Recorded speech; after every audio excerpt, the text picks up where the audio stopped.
अस्सलाम वालेकुम जी प्यारे हो, तो क्या हाल चाल है। उम्मीद करता हूँ सब खैर खैरियत से होंगे, खुशबाश होंगे। तो भाई वही पुरानी रूटीन की तरह मैं पहुंचा था अबू धाबी, मैडम को ड्रॉप किया तो बाहर आया हूँ पेट्रोल डलवाने के लिए। तो सोचा आप लोगों के साथ भी थोड़े डिस्कशन हो जाए, क्योंकि एक बड़ा इम्पोर्टेंट टॉपिक है, उस पर हम लोग बात करेंगे आज जो वीज़ों से रिलेटेड है। जो यूएई के वीज़े हैं वो कुछ लोग पूछते हैं यार कब ओपन होंगे। कुछ लोग बोलते हैं यार ओपन हो गए हैं, तुम लोग हमें झूठ बोलते हो कि भाई वीज़े ओपन नहीं हुए। तो खैर ये मामला जो है ना ये चल रहा है काफ़ी टाइम से, तकरीबन 1-1.5 साल से ना ये वीज़ों का इशू चल रहा है। अच्छा, सबसे पहले हम लोग बात करेंगे कि वीज़े बंद क्यों हुए। भाई वीज़े बंद हुए हम लोगों की वजह से। अब जाहिर बात है ये हम लोगों पे डिपेंड है कि भी वीज़े ओपन कैसे होंगे। तो हम लोगों की वजह से बंद कैसे हुए मैं आप लोगों के साथ डिस्कस करूंगा। अभी सीन कुछ यूं है कि भाई आज से ऑलमोस्ट 1.5 साल पहले ये पाकिस्तानियों की जो हरकतें हैं, जो करतूत हैं, वो सामने आ रहे थे। उन लोगों ने वार्न किया कि यार तुम लोग बाज आ जाओ, देखो बड़े अच्छे ताल्लुकात रहे हैं। ऑलमोस्ट 1975 से लेकर अब तक जो यूएई को बिल्ड करने में पाकिस्तानियों का हाथ रहा है, उस ताल्लुकात को ख़राब मत करो यार तुम लोग।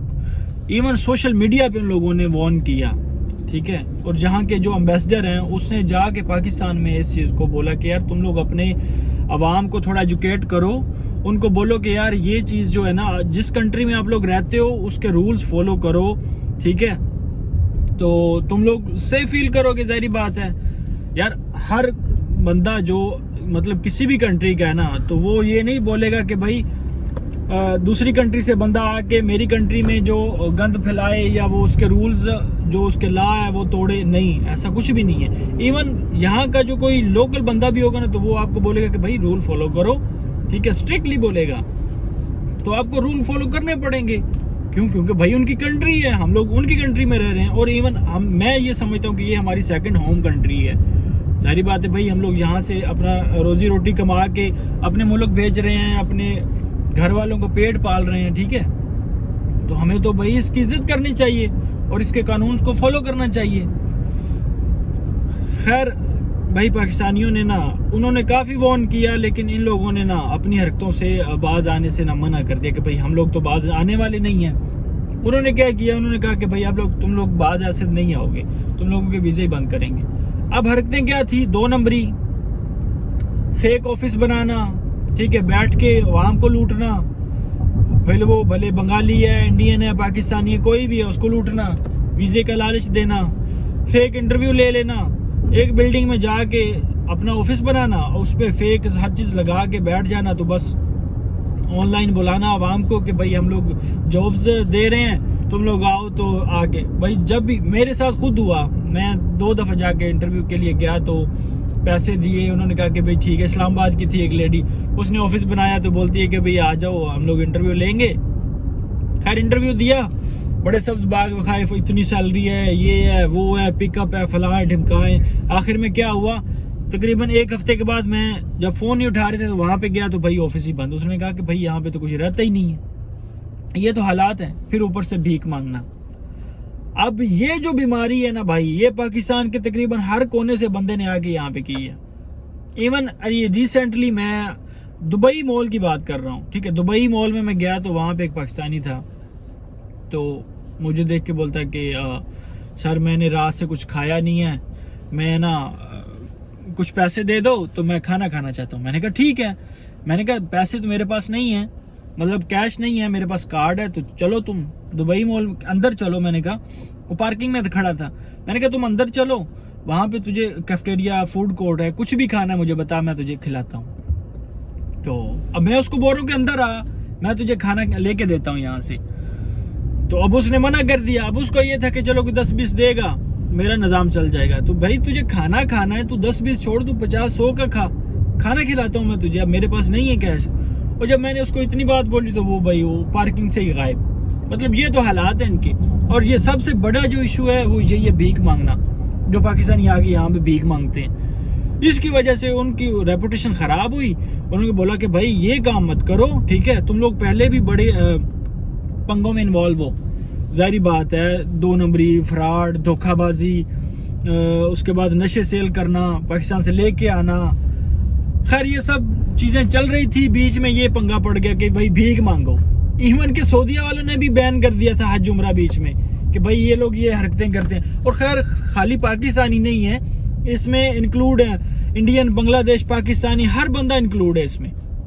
ये जो हमारे 3 मेन कंट्री है ना, ये लोग, खैर ये इस मामले को लेके उन्होंने भाई वीज़े कर दिए थे बंद। उन्होंने कहा था कि भाई तुम लोग ना छुट्टी करो, फिलहाल तुम लोगों ने बड़ा जलील किया, तुम लोगों को वार्न किया, हर चीज़ की, बाज नहीं आए।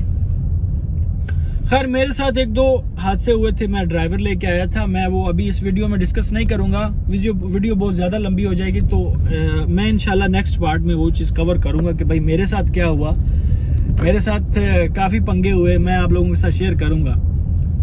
तो अभी फ़िलहाल हम लोग इसी मौजू पे बात करेंगे, इसी चीज़ को डिस्कस करेंगे कि यार वीज़ों से रिलेटेड जो इशू थे ना, चल रहे थे, वो ये थे, और अब कब ओपन होंगे। अब ओपन मेरे भाई फ़िलहाल नहीं हुए वीज़े, ठीक है, हाँ हुए हैं कुछ परसेंट, लाइक 10% कर लो आप। 10% में उन्होंने क्या रखा है, उन्होंने बिजनेसमैन रखा है, ठीक है, जो विजिट वीज़ा बंदा ले रहा है ना, उसकी वो रिक्वायरमेंट देखते हैं, मतलब वो अपनी रिक्वायरमेंट उसके सामने रखते हैं कि भाई ये तू पूरी कर।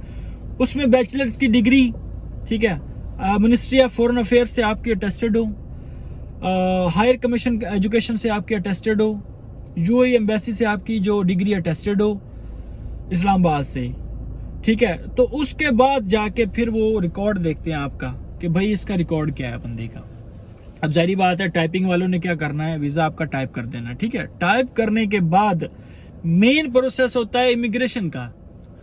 इमिग्रेशन ने अगर देखा कि भाई इस बंदे की जो डॉक्यूमेंट्स हैं, इस बंदे बिल्कुल लीगल तरीके से हर चीज़ इसने की हुई है, रिक्वायरमेंट पूरी की हुई है, एज ए बिजनेसमैन आ रहा है या अपना बिजनेस का सेटअप करना चाह रहा है, तब जाके आपको वो अलाउ करेंगे वीज़ा। अदरवाइज नॉर्मल बंदे का वीज़ा भाई रिजेक्शन है, रिजेक्ट कर रहे हैं वो लोग, वीज़ा नहीं अप्रूव कर रहे, ठीक है। और ये किसी भी भूल में मत रहना कि आपको किसी ने बोल दिया कि भाई वीज़े अप्लाई हो रहे हैं, आप लोग अप्लाई करो वर्क वीज़े। भाई वर्क वीज़ा तो देते ही नहीं है वो लोग, पहली बात। दूसरी बात ये है कि आपका अगर वर्क वीज़ा चाहिए तो आपको यहाँ आना पड़ेगा। पाकिस्तान में वो लोग नहीं देंगे आपको वर्क वीज़ा निकाल के। जो लोग बोलते हैं ना कि भाई आपको वर्क वीज़ा दे रहे हैं, वो बिल्कुल 200% झूठ बोल रहे हैं आप लोगों के साथ। बिल्कुल वर्क वीज़ा नहीं देंगे वो आप लोगों को, ठीक है। अब मेरे दोस्त है इधर एजेंसियों वाले, वो उन लोगों से मैंने कल डिस्कशन की थी कि भाई मुझे बताओ कि ये वर्क वीज़ा जो लोग बोल रहे हैं सोशल मीडिया पे आके कि आप वहाँ पे बैठे हो तो आपकी बैचलर डिग्री है, वो कंपनी अप्रूव कर। अरे भाई कंपनी पागल है कि एक बंदा पाकिस्तान में बैठा हुआ है और उनको अवेलेबिलिटी यहाँ पे एक बंदे की हो रही है, वो उसको हायर करेंगे कि यहाँ पे बंदे को हायर करेंगे। और खुदा के बंदो, कुछ लोग ऐसे हैं, मैंने देखा कि 1-2 लड़के थे, उन्होंने क्या किया, उन्होंने वहां से ना, एक बंदे ने 5 लाख दिया, एक ने 7 लाख दिया, ठीक है, और उसको बोला कि यार मेरा वीज़ा टाइप करवाओ। और जिस बंदे ने लिया वो मेरे जानने वाले का दोस्त था, उसने उससे पैसे लेके 12 लाख रुपए पैसे लेके उसने कहा कि भाई हम आपको ना अपनी कंपनी में वीज़ा निकाल के देंगे, वो भी वर्क परमिट। अबे भाई नहीं निकलता ऐसे वीज़ा, आपको पहले विजिट पे आना है, उसके बाद अगर किसी कंपनी ने हायर किया ना किया तो भाई आपको वापस जाना पड़ेगा। अगर ना गए तो ओवरस्टे लगेगा आपको, उसमें फाइन आएगा आपको। तो ये सब झूठ है मेरे भाई कि आपको पाकिस्तान बैठे वर्क वीज़ा मिल जाएगा, इम्पॉसिबल, नहीं देंगे। ये तो कई सालों से वो लोगों ने बंद किया कि भाई बंदा यहाँ पे अवेलेबल हो, हाँ कोई बंदा कोई ज्यादा मतलब पढ़ा लिखा हो, एक्सपीरियंस वाला बंदा हो, ठीक है, उसकी ट्रैवल हिस्ट्री अच्छी हो, तब जाके वो लोग वीज़ा अप्रूव करेंगे, अदरवाइज नहीं करेंगे। क्यों? क्योंकि ये जो मामलात इन्होंने किए हुए थे, इस वजह को लेकर उन्होंने वीज़े फिलहाल बंद कर दिए हैं, ठीक है। तो अब ये वीज़े तकरीबन आपको अगर विजिट चाहिए तो 100 में से 10% चांस है कि आपको विजिट वीज़ा आपका अप्रूव होगा, ठीक है। और दूसरी बात वर्क वीज़ा, हाँ अगर आप यहाँ पे अवेलेबल हो, यूएई में हो, ठीक है, आप कैंसिल हो चुके हो, आपका वीज़ा एक्सपायर हो चुका है, तो अगर आप किसी कंपनी में जाते हो तो आपकी बैचलर की डिग्री है या आप स्किल्ड बेस पे वीज़ा लेना चाहते हो, ठीक है। तो आपको स्किल्ड बेस पे कंपनी देखेगी कि भाई ये इलेक्ट्रिशियन है, प्लम्बर है, कारपेंटर है, मैकेनिक है, कोई भी मतलब एसी टेक्नीशियन है, कुछ भी करता है। तो वो बंदे क्या करेंगे कि भाई आपका पहले स्किल्ड लेवल देखेंगे। पहली तो बात है कि 100 में से 10% वो आपको ना ये बोलेंगे कि यार पाकिस्तानी है, साइड पे करो, कोई और बंदा देखो, क्योंकि धोखेबाजी में तो आगे गए हुए हम लोग, ठीक है। खैर ये मामला तो साथ साथ हैं, लेकिन मैं आपको ये बताऊं कि भाई जो वीज़ा देगी ना कंपनी, वो स्किल्ड बेस पे देगी। अगर आप लोग यहाँ पे कैंसिल होके रह रहे हो, या आपका वीज़ा एक्सपायर होने वाला है, या आप किसी कंपनी में आगे अप्लाई करते हो, तो वो स्किल्ड बेस पे आपको ऐसे वीज़ा देगी कि भाई पहले आपका वो स्किल्ड देखेगी, फिर उसके बाद इंटरव्यू होगा, इंटरव्यू के बाद आपको जाके जॉब के लिए वो हायर करेंगे, ठीक है। दूसरी बात ये, जो लोगों के विजिट वीज़े यहाँ पे लगे हुए हैं, ठीक है, जिन्होंने विजिट वीज़ा लेके यहाँ पे आए हुए हैं। खैर अभी ये बात सुने ही तकरीबन अरसा हो गया कि भाई कोई बंदा विजिट वीज़ा लेके आया हुआ है तो उसको काम नहीं मिल रहा। तो खैर अगर कोई आ गया है, उसको काम नहीं मिल रहा, तो भाई वो उसको बेस्ट ऑप्शन यही है कि अगर काम नहीं मिल रहा तो वो वापस चला जाए, क्योंकि ओवर स्टे का उसको फाइन पड़ेगा, ठीक है। बात तो फिर वही आ जाएगी। तो खैर ये था हमारे जो वीज़ों की डिस्कशन। क्योंकि भाई वीज़ों के जो मामलात चल रहे हैं अभी, किसी बंदे पे फजूल में आप भरोसा ना करो, ठीक है ना। अपने खुद के पैसे ना ज़ाया करो कि भाई आपको कोई बोले कि भाई देखो टाइपिंग वाला जो सिस्टम है वो और है, आगे वीज़ा अप्रूव होना वो चीज़ और है। वो कैसे, मैं आपको बताता हूँ कि वीज़ा आपका, अगर कोई आपको एजेंट बोल रहा है या कोई ट्रैवल एजेंसी वाला बोल रहा है कि भाई आपका वीज़ा निकल आएगा, दो मैं टाइप करके देता हूँ, पहली तो बात है कि वो कोई पागल ही होगा यार, कोई बोलेगा आपको कि भाई मैं आपको वीज़ा लगवा के देता हूँ, ठीक है। क्योंकि उनको पता है कि यार 100 में से 95% जो है ना रिजेक्शन के चांसेस है इमिग्रेशन से। अब इमिग्रेशन क्या है मैं आपको बताता हूँ। जब आप अपना टाइपिंग वीज़ा टाइप करवाते हो, वीज़ा टाइप करवा के वो लोग क्या करते हैं, अपना आपका वीज़ा टाइप करके डॉक्यूमेंट्स, आपको जो आपके डॉक्यूमेंट है वो लेके सबमिट करते हैं आगे इमिग्रेशन में। अपनी उन लोगों ने फीस ले ली, जब अपनी फीस ले ली तो उनका काम खत्म। अब तुम लोगों का और इमिग्रेशन का मामला है कि भाई उन लोगों ने वीज़ा आपका अप्रूव करना है, नहीं करना, क्या करना है।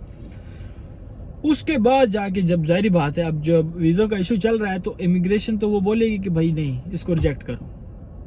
अब जो पैसे आपने दिए हैं वो आपके पैसे खत्म, जाया, वो नॉन रिफंडेबल होते हैं, नहीं रिफंड हो गया आपको, ठीक है। ये चीज़ आप माइंड में रखिएगा कि अगर आप लोग वीज़ा ले रहे हो ना, वीज़े के लिए आप जा रहे हो, तो वो भाई उसकी जो फीस होगी वो बिल्कुल आपको रिफंड नहीं होगी, वो गई खाते में, ठीक है।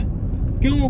क्योंकि अब जो टाइपिंग वालों ने लिए वो तो भाई सारी बात है, उन्होंने तो वीज़ा आपका टाइप करके दे दिया, उन्होंने तो ये गारंटी नहीं दी कि भाई वीज़ा निकलेगा नहीं निकलेगा, ठीक है।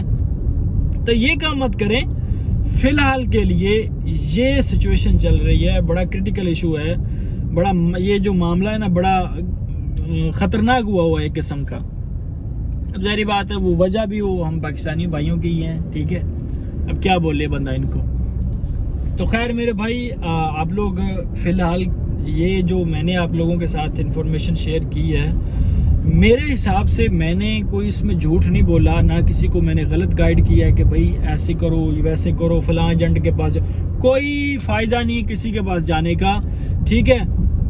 तो मेरे भाई आप लोग फ़िलहाल के लिए वेट करें, क्योंकि अगर तो हमारे जो सेनेटर हैं इसहाक डार साहब, उन्होंने रिसेंटली कुछ मीटिंग्स की थी, तो लेकिन उसका ये मतलब नहीं कि अब उन्होंने मीटिंग कर ली तो अगले हफ्ते ही वीज़ा ओपन हो जाएंगे या एक महीने के बाद। अब जारी बात है वो लोग पॉलिसी अपनी जो नए साल की पॉलिसी आती है ना, उसके हिसाब से फिर वो नए रूल्स निकालते हैं।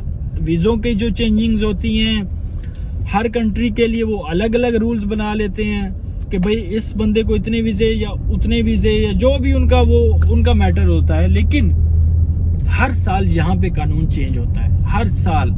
ये नहीं कि भाई एक महीने के बाद ना, या 2 साल के बाद या 5 या जो का भाई ये जो इमिग्रेशन का या जो भी ये मिनिस्ट्री ऑफ फॉरेन अफेयर का, हायर कमीशन एजुकेशन का, जो भी इनके मामलात चल रहे हैं ना, वजीर दाखिला वजीर खारजा जो वीज़ों से रिलेटेड है, वो हर साल चेंज करते हैं ये लोग।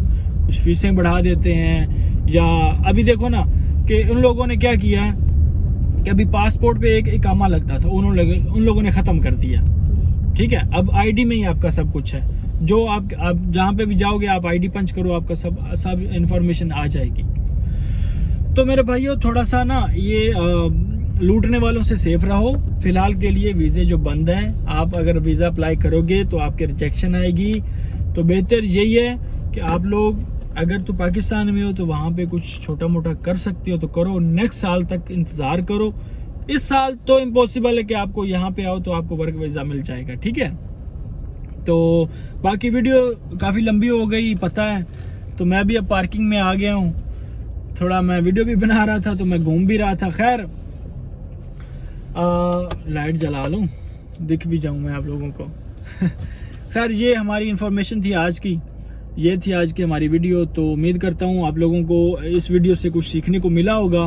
अगर मिला है तो यार चैनल को सब्सक्राइब करके जाना। ठीक है, अगर नहीं हो तो भी, पुराने हो तो भी वीडियो को लाइक करना, कमेंट्स करना और दूसरों के साथ शेयर भी करना, ताकि वो भी थोड़ा सा एजुकेट हो सके इन मामलों को लेकर। कि जो हर रोज बोलते हैं कि यार वीज़े खुले नहीं खुले यार, अरे भाई नहीं खुले अभी तक। ठीक है, थोड़ा सा ना सब्र और तहम्मुल के साथ आप लोग बैठो, अगले साल का वेट करो, इंशाल्लाह उम्मीद है कि ओपन हो जाएंगे वीज़े। तो फिर मिलते हैं इंशाल्लाह नेक्स्ट वीडियो में, तब तक के लिए इजाज़त दीजिए। अल्लाह निगहबान।